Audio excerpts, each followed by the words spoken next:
Mami Onyx, sa araw na nagpanggap ako na na-admit ako sa hospital dahil inaatake sa puso, doon ko unang nalaman ang totoo na hindi ako mahal ni Catherine. Pero hindi pa rin ako nawalan ng pag-asa, Mami Onyx. Dahil minsan ramdam ko naman na totoong mahal ako ni Catherine. Pero may mga time talaga na palaging aburido at mainit ang kanyang ulo at ipinaramdam niya sa akin na hindi niya ako mahal. Pero hindi ako nawalan ng pag-asa, Mami Onyx.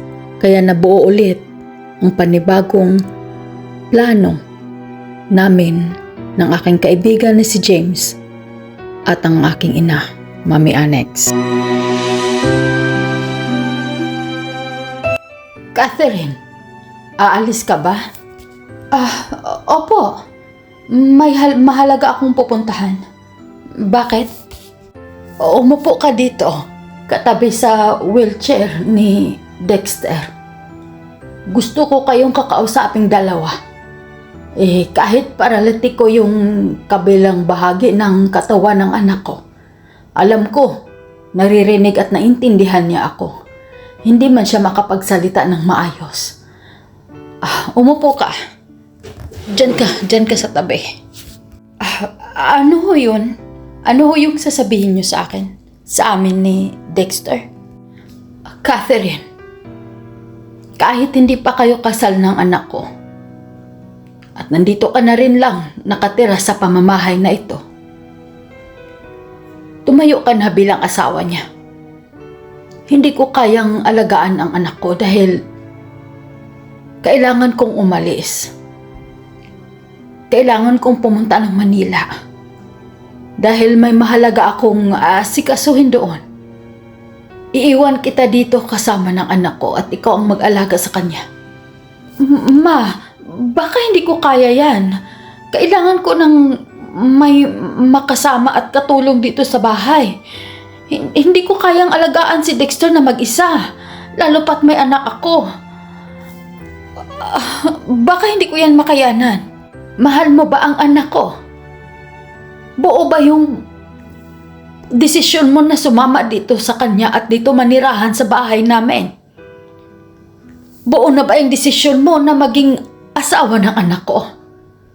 Kung buo na, o di alagaan mo yung asawa mo. Isipin mo na lang na ang anak ko ay asawa mo na.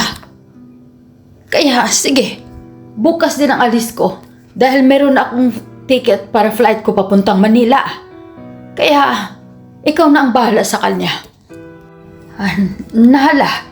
Sige, maiwan na kita dyan at pag-isipan mong mabuti yung mga pinagsasabi ko.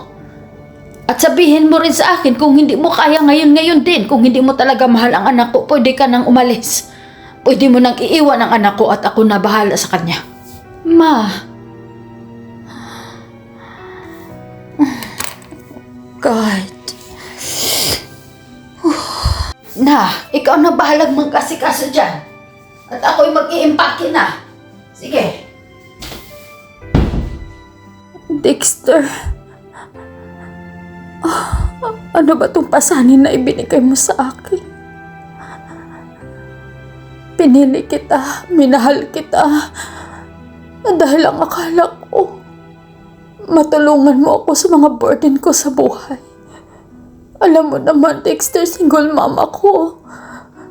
Walang ibang maghahanap buhay para sa anak ko kundi ako lang.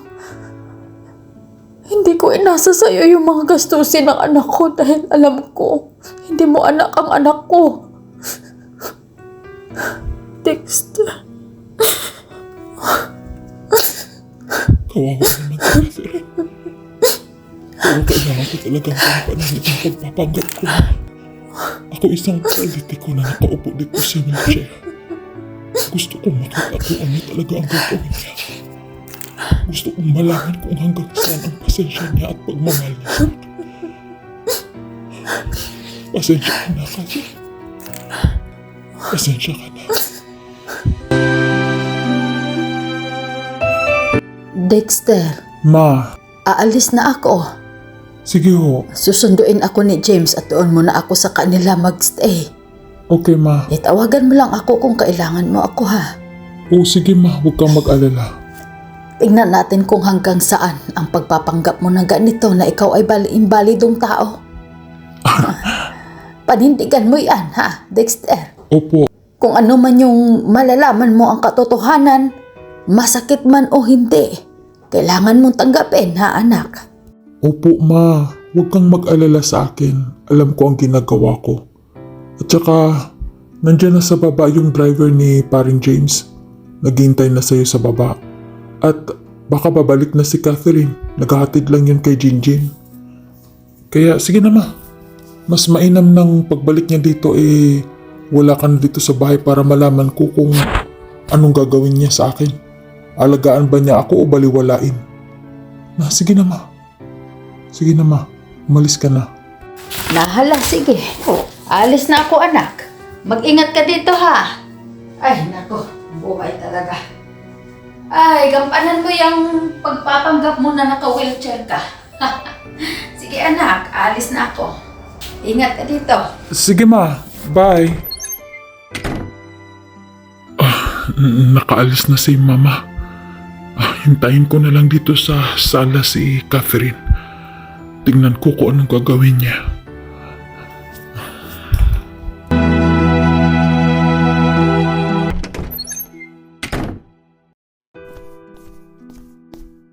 Nandyan na si Catherine. Naglalakad papalapit sa akin.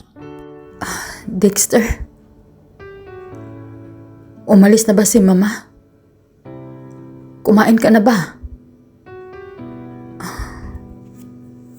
Bakit ba kasi kita tinanong? Di ka naman din sasagot. Dito ka lang ha. Magpapainit ako ng tubig para ilagay ko sa may timpa. Paliguan kita ng maligamgam na tubig ha. At may nakausap ako doon sa may kapitbahay. Ang makapagparelax daw sa tao na naparalyze, kailangan daw imamasahe. Imamasahe kita pagkatapos mong maligo. Para naman kahit papano ay gagaling ka. Hindi ako nawalan ng pag-asa, Dexter. Alam kong gagaling ka. Sige. Papainit na lang muna ako ng tubig. Mahal nga pala talaga niya ako. Nakikita ko sa mga mata ni Catherine na mahal niya akong totoo. Mahal na mahal din kita, Catherine. Pero pasensya ka na, kailangan ko talaga tong gampanan. Kawawa ka naman.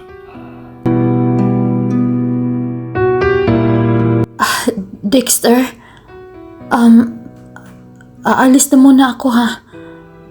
Kailangan kong ihatid si Jinjin at didiretso na rin ako sa trabaho. Pagkatapos ng trabaho ko, babalik agad ako. May pagkain na malapit sa... hindi ka pala sige lang. Kakausapin ko yung kapitbahay natin na puntahan ka dito para pakainin ka sa tamang oras ha. Sige Dexter, aalis na muna ako ha. I love you. I love you. Tito, pagaling ka ha. Pagbalik ko galing school, dalhan kita ng hamburger. Mag-ingat ka dito, Tito ha. Alis na kami. See you mamaya, Tito. Jinjin, tara na. Let's go. Malit ka na sa school. Baka malit na naman ako sa trabahoan ko. Baka matanggal ako. Bilisan mo. Bilis. Jinjin. Oo po, nagpapaalam lang ako kay Tito Dexter. Bye-bye, Tito Dexter. Bye-bye. Andyan na ako, ma. Bye, Tito. Tawagan ko sila, Mama. Gusto ko silang pagsabihan na tama na tong pagpapanggap.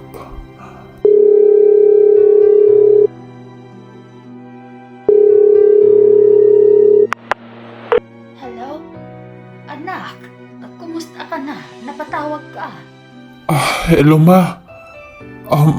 Gusto kong tapusin na tong pagpapanggap ko.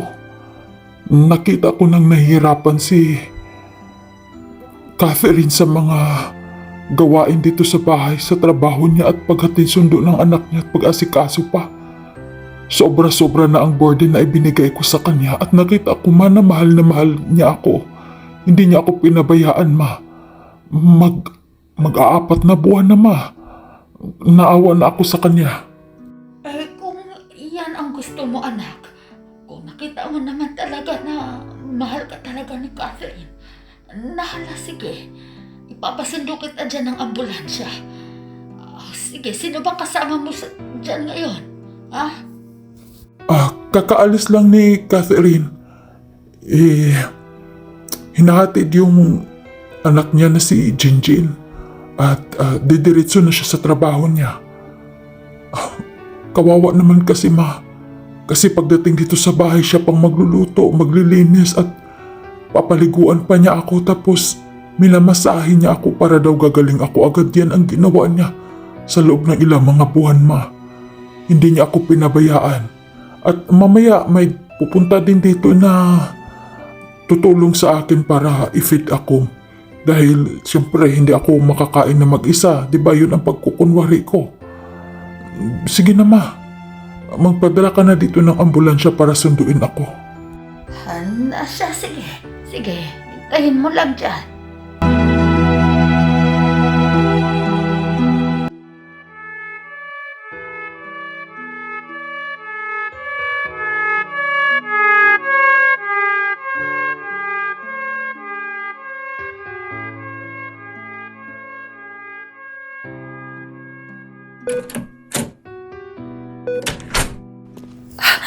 Dexter!